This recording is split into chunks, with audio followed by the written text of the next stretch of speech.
আমরা নামি দামি স্কুলের কথা বলবো, কিন্তু দেখা গেল সেই নামি দামি স্কুলে তারা কোচিং সেন্টারে পড়ছে, তা এটা হতে দেওয়া যাবে না। আপনি হঠাৎ করে একটা গ্যারেজের মধ্যে কোচিং সেন্টার দিয়ে দিবেন, ইট ক্যানট বি। সব কিছু রেগুলেটরির আন্ডার আনতে হবে। আমাদের আপনারা জানেন যে আমরা জিডিপি 2% এবার পেয়েছি, 1,36,000 কোটি টাকা আমরা পেয়েছি, যেটা এর আগে কখনো পায়নি। প্রিভিয়াস গভর্নমেন্ট 1.39 জিডিপি পেয়েছিল, সেখানেও শুভঙ্করের ফাঁকি ছিল।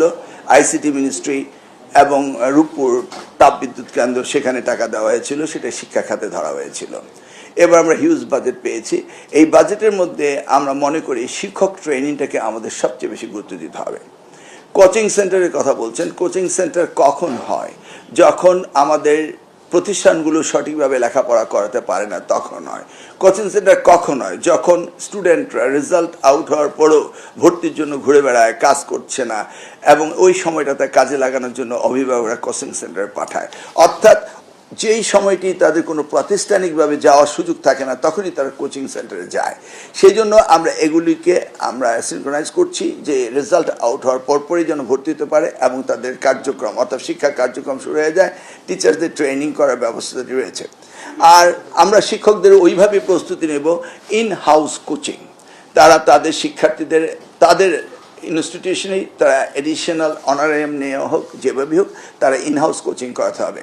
এবং আমরা ওই ডেটাগুলি কালেকশন করব, কোন কোন প্রতিষ্ঠান থেকে ম্যাক্সিমাম ছেলেমেয়েরা কোচিংয়ে চলে যায়, এবং সেই সমস্ত প্রতিষ্ঠানগুলোকে আমরা এদের এইগুলোকে আমরা ক্যাটাগরিক্যালি আমরা সাবজেক্ট টু দ্যাট আমরা তাদের বিরুদ্ধে ব্যবস্থা নেব। আমরা নামি দামি স্কুলের কথা বলবো, কিন্তু দেখা গেল সেই নামি দামি স্কুলে তারা কোচিং সেন্টারে পড়ছে, তা এটা হতে দেওয়া যাবে না। অ্যাজ এ হোল আমরা এই মডিফিকেশনগুলো আস্তে আস্তে ক্রমান্বয়ে আমরা এগুলি করছি। এবং কোচিং সেন্টার যারা রয়েছে তারাও এই দেশে কোচিং সেন্টার যদি আপনার বানাতে হয়, তাহলে সরকারের কাছ থেকে অনুমতি নিতে হবে।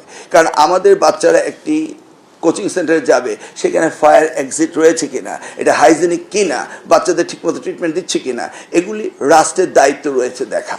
আপনি হঠাৎ করে একটা গ্যারেজের মধ্যে কোচিং সেন্টার দিয়ে দিবেন, ইট ক্যানট বি। সব কিছু রেগুলেটরির আন্ডার আনতে হবে। এইভাবে তো একটি রাষ্ট্র চলতে পারে না। অতএব একটু সময় দিন, আমরা কাজ করছি, ইনশাল্লাহ সব কিছু ঠিক হবে।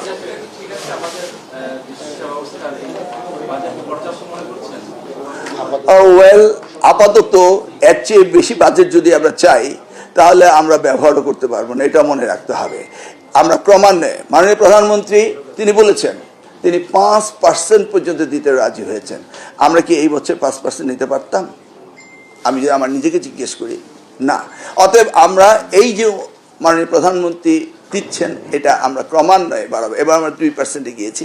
আগামীতে আরও আমরা নতুনভাবে প্রকল্প তৈরি করব, যেগুলো আমাদের শিক্ষার জন্য ব্যাপকভাবে কার্যকরী ভূমিকা রাখবে। সেগুলি করে আমরা আস্তে আস্তে বাড়াবো ইনশাআল্লাহ। আপনারা দেখবেন যে আমরা মাননীয় প্রধানমন্ত্রীর নির্দেশক্রমে এই শিক্ষা ব্যবস্থা পরিবর্তন আনার জন্য, আগামীর বাংলাদেশ গড়ার জন্য আমরা কাজ করছি।